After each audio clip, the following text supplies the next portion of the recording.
마라나타 우리 주여 오시옵소서 이 제목으로 같이 은혜를 나누기를 원합니다. 본문은 고린도전서를 마무리하는 문안 인사들이죠. 마무리 인사들입니다. 근데 문안 인사는 주로 편안하죠. 편안하고 뭐 그렇게 뭐 강건함이나 뭐 안정을 기원하는 그런 내용인데 좀 계속 본문을 묵상해보면 알겠지만 바울은 약간 아직도 격앙되어 있습니다. 감정이 조금 격앙되어 있어요. 그런 한편 우리는 또 여기 이 바울의 여러 가지 마지막 인사 모습 속에서 이 초대교회의 여러 어떤 예배 모습이나 우리가 뭐 관습이라고 할 수가 있는 그런 것들을 좀 볼 수가 있어요. 그게 드러납니다. 거기 20절이죠. 거룩하게 입맞춤으로 서로 문안하라. 거룩한 입맞춤이라는 표현을 쓰고 있어요. 아마 지금 이게 좀 남아있는 게 현대 유럽이나 중동에서 볼키스라고 하나요? 그러니까 약간 볼을 서로 약간 가볍게 접촉하면서 이렇게 키스를 하는, 얼굴 옆을 이렇게 번갈아 가면서 키스하게 되는 볼키스를 아마 말하는 것 같아요, 이게. 이 거룩한 입맞춤으로 문안하라. 그냥 상투적 문구가 아니고 실제 하듯이 그걸 연상시키는 장면입니다. 여기뿐만 아니고 뭐 로마서를 끝내면서 나중에 뭐 고린도 후서, 데살로니가 전서를 끝내면서 항상 거룩한 입맞춤이라는 표현을 쓰고 있습니다. 그렇게 문안하라. 이 거룩한 입맞춤이라는 게 뭐냐? 그냥 그 어떤 상징적인 어떤 그 마무리하는 그런 문안 정도의 안부를 묻는 인사냐? 바울은 그렇게 생각하지 않습니다. 이 거룩한 입맞춤이라는 것은 존중과 우애가 담겨 있습니다. 존중과 우애. 일단 존중해요. 왜냐하면 이게 존귀한 손님이나 지체 높은 분이 와요. 그러면 내가 주인이에요? 아니 내가 아랫사람이에요. 그러면 먼저 가서 볼키스를 해야 됩니다. 이렇게 얼굴을 대고 이렇게 키스하게 되면서 나는 당신을 존중합니다. 만약에 상대가 지극히 높은 왕이에요. 그러면 볼이 아니고 이 발에다가 키스해야 됩니다. 발에다가 이렇게 키스하면서 나는 당신을 존중합니다. 이 표현이 들어가 있는 게 거룩한 입맞춤이라는 거예요. 그러니까 이게 나는 존중합니다. 그러니까 볼키스 의미가 그거죠. 그러니까 어떤 그 손님 맞이가 되었건 이게 뭐 내가 대화를 하건 뭔가 대결을 하건 제일 먼저 필요한 건 뭐냐면 상대방에 대한 존중입니다.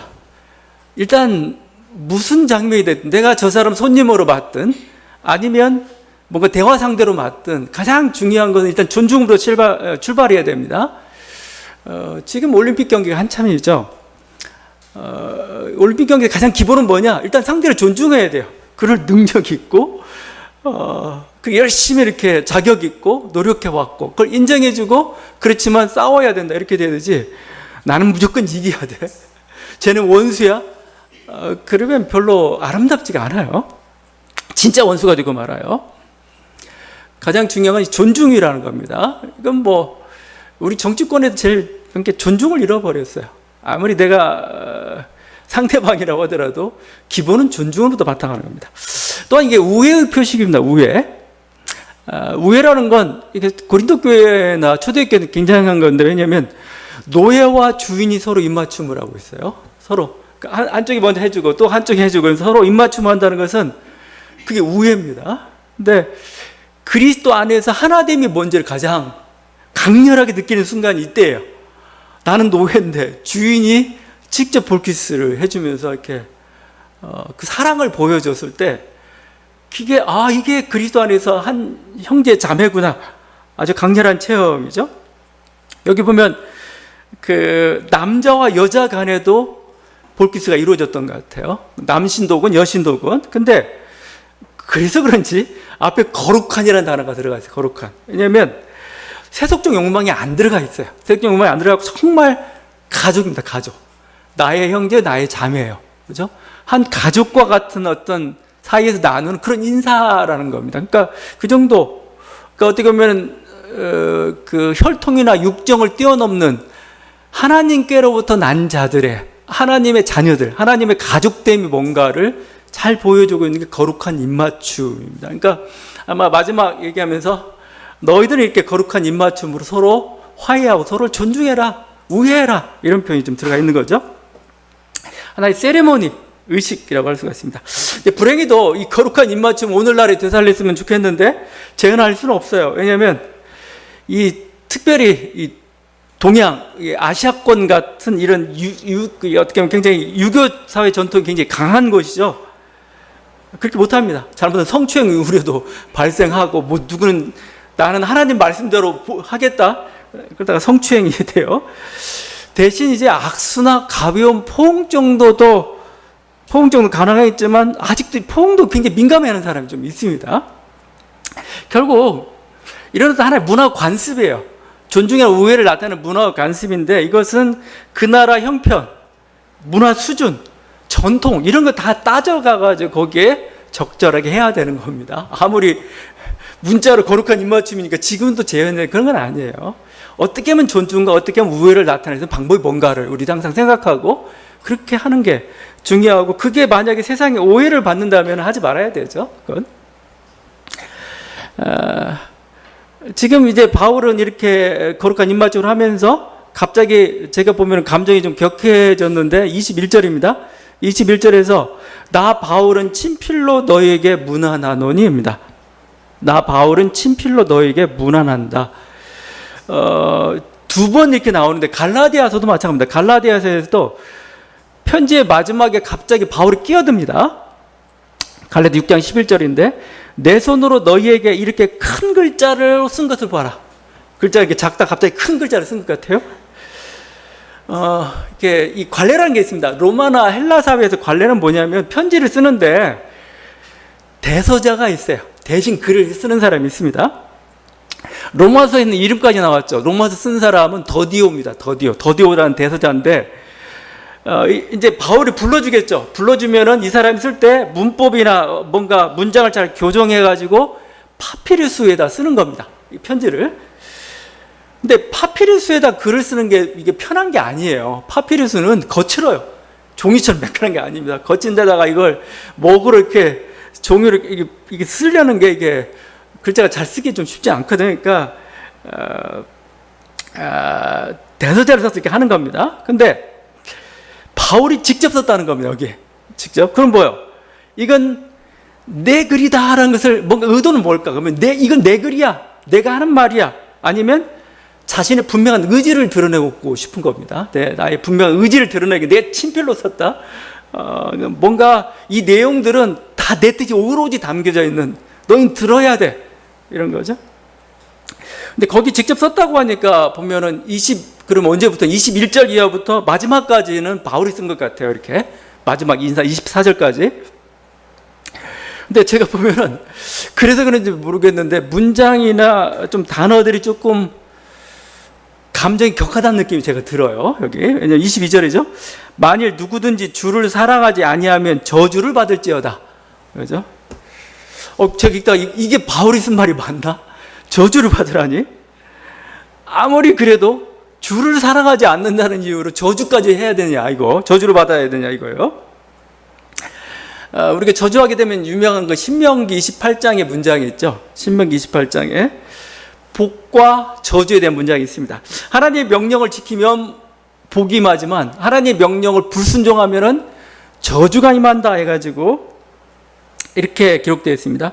네가 만일 내 하나님 여호와의 말씀을 순종하지 아니하면 이 모든 저주가 내게 임하며 내게 이를 것이니 네가 성읍에서도 저주를 받으며 들에서도 저주를 받을 것이요 네 광주리와 떡반죽 그릇이 저주를 받을 것이요 네가 들어와도 저주를 받고 나가도 저주를 받으리라. 그래서 막 저주를 막 퍼붓는. 여러분 이 문장이 나중에 스피노자가 이렇게 유대인이었는데 회당에서 파문당합니다. 파문당할 때 이 의식을 읽어요. 너는 앉아도 저주를 받고 들어가도 저주를 받고 이 사람에게 2m 이상 접근하는 자는 저주를 받고 막 그 저주문을 막 낭독합니다. 지금 바울이 이 저주를 지금 얘기하고 있는 거냐 지금. 너희들 또 예수 그리스도를 안 믿으면 니네 저주받아 이러고 있는 건가. 근데 아닙니다. 저주란 단어가 달라요. 제가 보니까 원문을 보니까 저주가 다릅니다. 여러분 저주란 게 뭐예요? 저주는 제가 사전을 참 이렇게 돼요. 남에게 재앙이나 불행이 일어나도록 빌고 바람, 또는 그렇게 하여서 일어난 재앙이나 불행, 이걸 저주라고요. 뭔가 굉장히 사술적이고 뭔가 굉장히 음모적인 게 좀 있습니다. 너에게 불행이 닥치기를 원해. 난 그렇게 빌어. 그렇게 일어난 불행, 이런 것들을 저주라고 하죠. 기독교 사랑에서는 굉장히 어긋나는 겁니다. 그리고 마치 사술처럼 매우 비겁한 행위예요. 이건 어떻게 보면 저주한다는 거, 저주를 건다는 것처럼 비겁한 행위입니다. 바울이 제가 보니까 이 단어를 안 썼어요. 이게 아닙니다. 바울이 사용한 저주는 뭐냐? 오늘 여기는 저주라고 나온 헬라어 단어가 아나테마입니다. 오늘 헬라어 많이 나올 겁니다. 아나테마예요. 이 아나테마라는 것은 저주처럼 이렇게 어감이 세고 사악한 느낌 나는 단어가 아니에요. 이런 겁니다. 헬라어도 그 한자처럼 파자가 좀 가능한데 아나와 테마가 합쳐진 겁니다. 단어가. 아나라는 단어는 위라는 뜻을 가지고 있어요. 위. 그다음에 테마는 티테미에 가지고 노타라는 뜻을 가지고 있습니다. 아나테마는 그래서 위에 놓다 이런 거잖아요. 재물을 가리킵니다. 재물. 그러니까 신에게 바쳐진 재물을 가리키는 게 아나테마였어요. 근데 이 아나테마가 신에게 바쳐졌다는 것은 동시에 신에게 죽임을 당했다 아니면 신의 심판을 받았다 그런 의미도 같이 들어가거든요. 이와 유사한 단어 거의 동일하게 우리가 히브리어 성경을 이렇게 헬라어로 번역하면서 동일하게 썼던 단어가 헤렘이에요. 헤렘입니다. 헤렘은 뭐냐? 헤렘은 진멸봉헌이라는 뜻을 가지고 있습니다. 그러니까 헤렘이라는 단어는 전적으로 신의 소유라는 겁니다. 그래서 봉헌이에요. 또 신에게 심판받았다는 의미에서 진멸입니다. 여러분 이게 어디서 많이 쓰냐면 거룩한 전쟁에서 많이 쓰입니다. 여호수아가 여리고성을 할 때 진멸하라는 명령을 때립니다. 헤렘 명령을 합니다. 근데 헤렘이라는 건 뭐냐? 이건 신에게 바쳤다는 겁니다. 신에게. 이건 약탈 전쟁이 아니라는 거예요. 이건 정복 전쟁이 아니고 하나님의 심판을 수행하는 거룩한 전쟁이니까 니네가 사적인 욕심을 내서는 안 된다. 그래서 내린 게 헤렘입니다. 헤렘. 그래서 근데 아간이 그걸 같이 훔쳤죠. 신의 물건을 훔친 거나 마찬가지죠. 그런 단어가 진멸, 동시에 봉헌이에요. 이건 또 이런 단어입니다. 그러니까 저는 그래서 바울이 썼던 이 저주 아나테마가 같은 단어, 헬라어로 번역해서 아나테마로 헤렘을 번역하고 있거든요. 그러니까 제가 보기에는 이 저주라고 번역하기보다는 하나님의 심판으로 번역하는 게 더 낫습니다. 뭐 저주가 나와요, 심판이 나와요. 다 같이 죽는 거 마찬가지지만 저주는 뭔가 이상한 기원과 좀 사악한 그런 게 좀 있다면 이건 하나님의 심판. 그러니까 이거죠. 20절 이렇게 번역해야 돼요. 주를 사랑하지 아니하면 그에게 하나님의 심판이 있기를. 하나님의 심판이 있을 것이다 이겁니다. 이런 뜻이에요. 그러니까 주를 사랑하지 않으면 하나님은 또 심판받아. 하나님 심판이 너에게 내릴 거야. 내리기를 원한다 이런 뜻입니다. 주를 사랑하지 않는 자에게. 그런 의미지 저주하고는 뭔가 사악하고 뭐 뒤에서 뭔가 이렇게 불행을 막 이렇게 기원하고 뭔가 이상한 사수를 쓰고 그건 아니에요. 그건 기독교적이 아니에요. 그냥 너 하나님한테 심판받아 이 말입니다.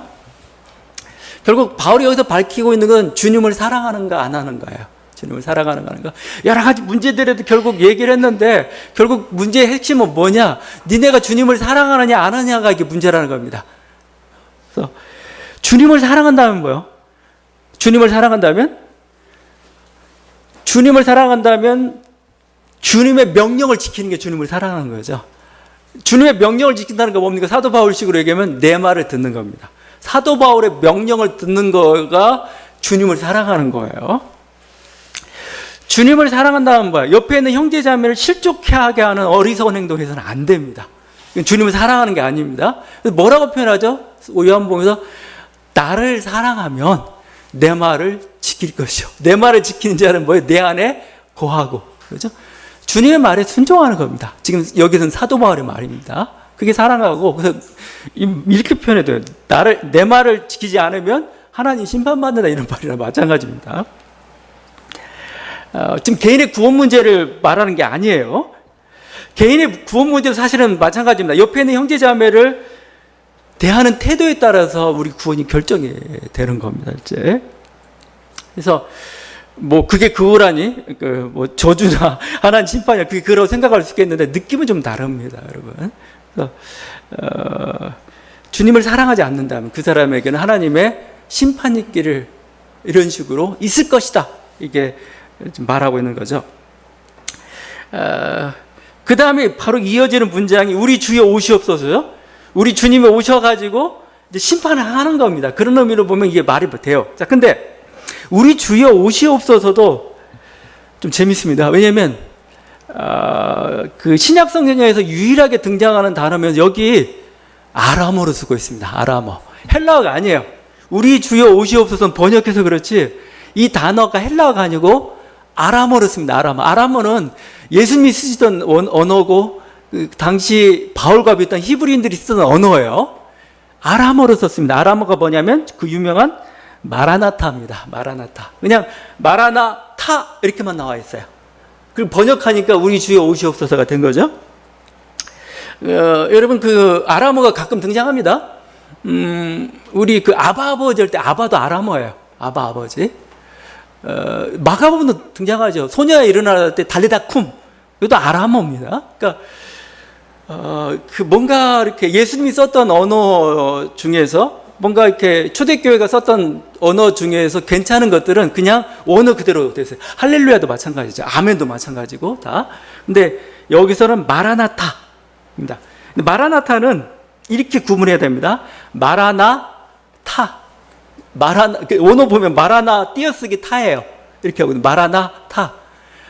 마라나가 주여 또는 우리 주여 뜻입니다. 마라나 주여 또는 우리 주여.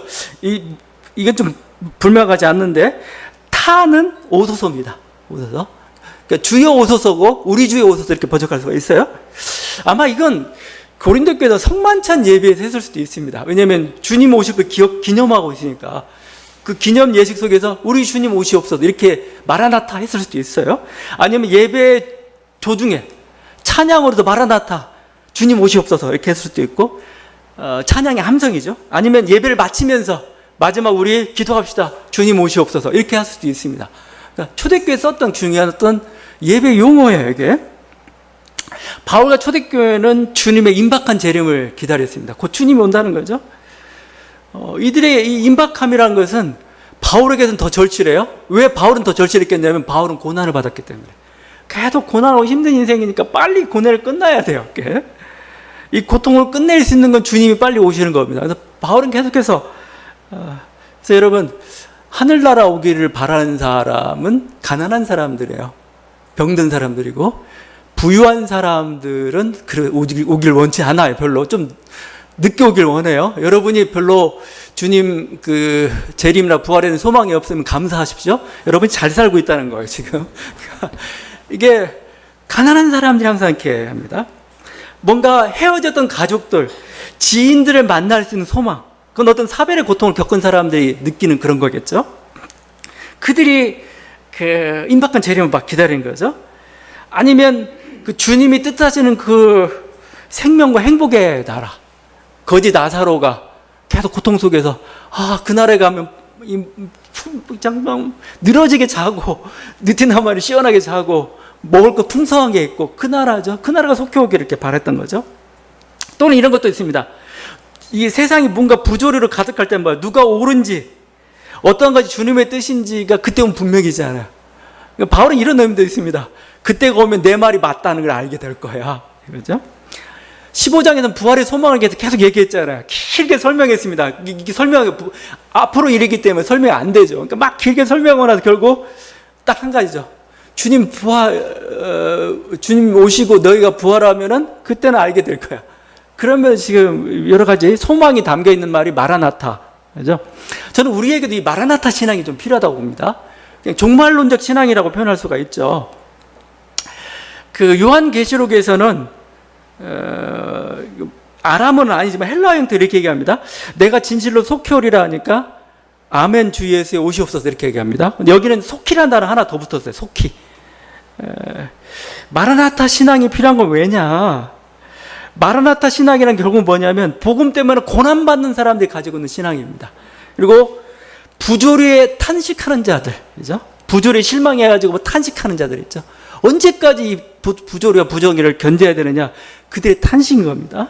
하나님의 정의를 향한 간절한 소망이에요. 왜 땅은 이렇게 불의하냐 이거죠. 하나님 정의가 언제 이루어지길 바. 이게 마라나타 신앙입니다. 좀 더 나아가서는 어떤 인생의 어떤 그 짐이나 죽음의 두려움에서 벗어난 사람들, 그 사람들의 당당한 저는 의연함이라고 봅니다.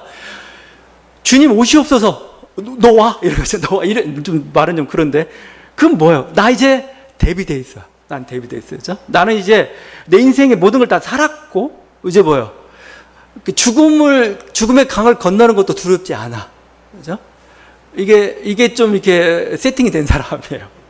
그 사람이 할 수 있는 게 마라나타 신앙인 거죠. 그러니까 우리들에게 이런 신앙이 좀 필요하고, 우리들이 이제 나이가 들어갈수록 삶의 불확실성에 많이 이제 접목해 갈수록 우리들이 필요한 게 마라나타 신앙이에요. 마라나타 신앙 결국 뭐죠? 죽음의 두려움을 이겨내는 신앙이죠. 죽음에 대해서 너무 심각하게 그냥 무겁게 대하지 않는 참 당당함이라고 보고 의연함이라고 볼 수가 있어요. 우리 마라나타 신앙이 좀 필요하다, 우리에게. 그래서 바울은 이제 마지막을 은혜와 사랑에 호소하면서 마무리를 하죠. 마지막을 은혜와 사랑. 여기 은혜와 사랑에 호소하며 마무리하는데, 여기 그 그리스도의 은혜를 전한다고 하죠. 그리스도의 은혜.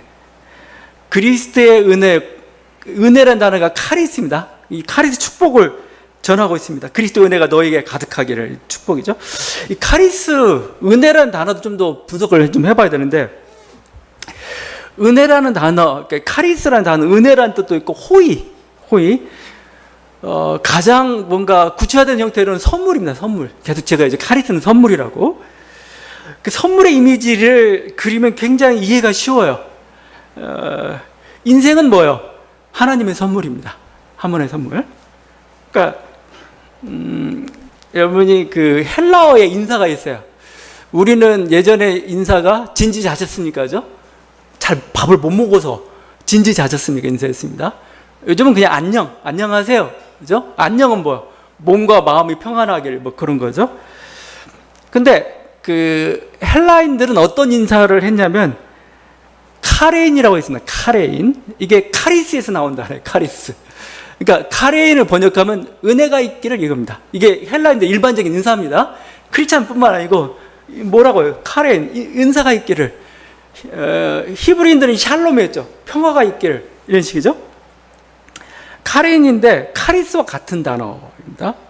결국 그러면 이 바탕에 있는 게 뭐냐면, 인생은 신의 선물이에요. 하나님의 선물인데, 우리들이 운명이라는 건 뭐예요? 운명이라는 것은, 운명 또한 하나님의 신의 호의와 선물에 의해서 이렇게 진행이 되는 겁니다.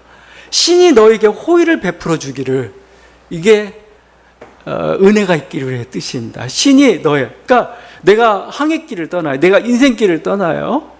그 다음에 내가 했던 인생의 여러 가지, 내가 뭔가 인생의 우여곡절들을 겪어요. 헬라인들은 어떻게 생각했나요? 신이 그렇게 내 인생을 불행으로 아니면 이런 행운으로 이끌었다 생각하죠. 그러니까 선물이에요, 전부. 자기 노력과는 상관없이 주어진 선물인 겁니다.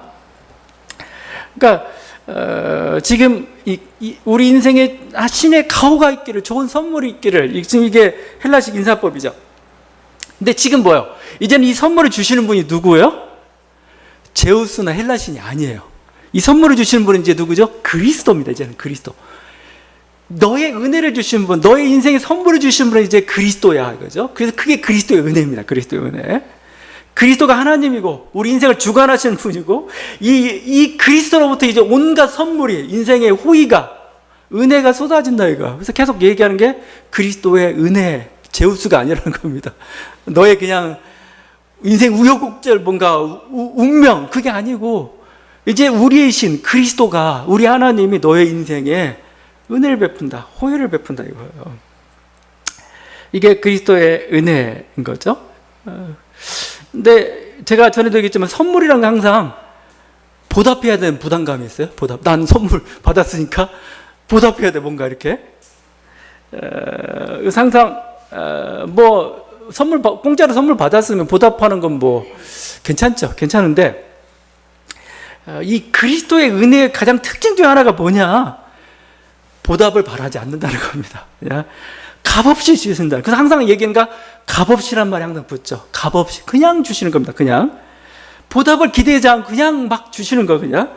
너 그냥 행복하게 살아 이겁니다. 너 이제 생명 가지고 너 이제 예수 그리스도의 이름으로 승리하며 살아 이거죠. 이 생명 모든 풍성함을 누리며 살아. 그냥 선물로 줘요 그냥 이렇게. 선물이라는 것은 어떻게 보면 사실은 마땅히 어떤 자격이 있는 사람이 사실 주는 겁니다. 사실은요. 너는 인생을 이렇게 누릴 만한 자격이 있어. 너 줄게. 근데 하나님이 그리스도가 원하는 것은 자격을 요구하지 않습니다. 그리스도가 원하는 건 오직 믿음뿐입니다. 믿음. 믿음이라는 조건만 요구하고 다른 어떤 자격도 요구하지 않습니다. 근데 믿음만 있다면은 너는 그리스도께서 이렇게 너에게 모든 선물을 다 주신다. 그렇죠? 그래서 지금 바울은 이 그리스도의 어떤 그 은혜, 그리스도의 선물이 너희 무리에게 있기를 이렇게 간구하고 있습니다. 마지막 인사가 이제 이번엔 사랑이죠. 바울의 마지막 인사 또한 약간 이게 또 좀 특이하기도 한데, 나의 사랑이 그리스도 예수 안에서 너희 무리와 함께 할지어다. 나의 사랑이라는 표현을 쓰고 있습니다. 나의 사랑. 그냥 그리스도의 사랑이 아니면 그냥 사랑이가 아니고 너희들 서로 성도 간의 사랑이 충만한 이런 게 아니고 나의 사랑입니다. 바울의 사랑, 이것이 지금 그러니까 일반적 사랑이 소유격이 달리죠. 내가 베푼 사랑, 나의 사랑. 구체적으로 바울이 고린도 교회를 사랑하는 그 사랑입니다. 그 사랑 때문에 내가 애달아하고, 그 사랑 때문에 내가 모든 걸 포기하고, 그 사랑 때문에 내가 이렇게 편지를 쓰고 있고 지금 애달아가고 있고, 이게 다 사랑이죠. 이 사랑을 좀 알기를 원한다. 근데 제가 이거를 읽으면 느꼈던 게 일말의 불안감이었어요. 불안감. 왜냐하면 바울은 지금 사랑을 얘기하고 있는데, 나의 사랑을 얘기하고 있는데 자기 사랑을 고린도 교회가 알까, 이거 받아들이고 있을까라는 어떤 일말의 어떤 불안감 같은 게 좀 담겨져 있다는 느낌이 좀 들었어요. 나의 사랑을 좀, 바울은 뭐예요? 저 지금 알아달라 이거예요. 알아라. 근데 아니나 다를까 우리 저번에 한번 묵상해 봤지만 고린도 후서에서는 고린도 교회가 지금 바울 고린도 전서를 썼을 때 이 바울의 사랑을 못 받아들였어요. 그래서 바울의 사도권을 의심을 했죠. 결국 그 때문에 고린도 교회가 갈등을 겪었고 근심스러운 방문이라 얘기하고 자기가 눈물로 편지를 다시 고린도 후서를 썼어야 했고, 어떻게 보면 바울 인생에서 가장 위기의 순간은 바로 이때였어요. 외부의 적이 위기가 아니에요. 내부에서 자기를 이렇게 공격할 때 이걸 견딜 수가 없는, 근데 그 절망감을 느끼게 했던 거죠. 이게 바울이 일말의 불안감. 그래서 마지막 인사가 바울이 썼을 것 같긴 하고, 그러면서 굉장히 과격한 언어도 등장하기도 하고, 굉장히 또 불안감도 좀 느끼고 있는, 또 알아주기를 바라는, 하여튼 그렇습니다. 어찌됐든 바울은 나의 사랑이라는 표현을 쓰고 있습니다. 소유격이 붙었어요. 그냥 일반적인 사랑이 계속 아니라고 했죠. 이 사랑이라는 것에 나의 사랑을 소유격으로 붙일 수 있을 정도로 자신 있는 사랑입니다. 자신 있는 사랑이고, 확실한 사랑이고, 구체적인 사랑이에요. 보일 수 있어요. 그러니까 나의 사랑이라고 붙일 수 있는 거 아니겠어요? 그냥, 사랑해. 우리는 보통 입 바른 말들이 너무나 많죠. 그냥 이렇게. 사랑해. 하면은, 뭔데? 그죠? 그래서 사랑하면은 선물을 해라. 그죠? 선물을 받는 순간, 사랑하는구나. 알게 되는 거죠, 이게. 그러니까 이게 구체적인 그 사랑인데, 그렇게 할 정도의 바울은 나의 사랑을 이렇게 붙이고 있는 거죠. 거기에 자신이 있었어요. 그러니까 바울은 자기 인생이 굉장히 확실히 가진 사람 같아요. 나를 본받으란 말부터 표현해가지고 이게 나의 사랑이라는 겁니다. 결국 이 사랑이 승리할 것이고 승리를 했어요. 진짜 이 사랑 때문에 고린도 교회는 나중에 보면 회개하고 다시 돌아오게 되고 막 이러죠. 최근에 금년도에 여러 노래들이 발표된, 제가 굉장히 즐겨 들었고 좋아했던 노래가 아이유의 노래입니다. 아이유의 노래 중에 여러분은 거룩해서 잘 안 들어봤을 것 같은데, 그 신곡 중에 Love Wins All이란 그 신곡이 있습니다. Love Wins All, 사랑이 모든 것을 이긴다. 근데 이게 노래 제목도 좋고 그 가사도 좋고 선율도 굉장히 좋습니다. 그 가사 일부분입니다.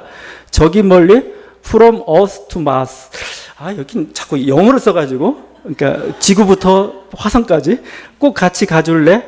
그곳이 어디든 오랜 외로움.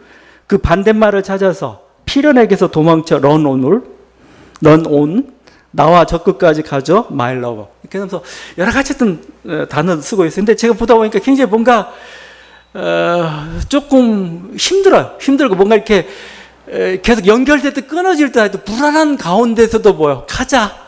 마치 지금 지구에서 화성을 향해서 그냥 불안한 끈을 잡고 그 화성을 향해서 가고 있는데 우리 이 끈 놓지 않을래. 이런 느낌입니다. 그래서 결국은 우리가 이 끈을 놓지 않는다면 러브 윈스 올, 사랑은 결국 이길 거야 라고 이렇게 하고 있는데 선율도 좋고 가사도 이렇게 괜찮습니다. 요즘 미국 투어하면서 굉장히 인기 절정이라고요. 아시아 투어에 지금 결국 사랑이 이길 것이다 이거죠. 고린도서 13장에서 사랑장을 하면서 마지막에 바울이 노래했던 게 이겁니다. 믿음, 소망, 사랑 이 세 가지는 항상 있을 것인데 그 중에 제일은 사랑이라. 바울은 이미 얘기했어요. 그래서 결국 모든 고난과 난관을 뚫고 결국 사랑이 승리할 것이다.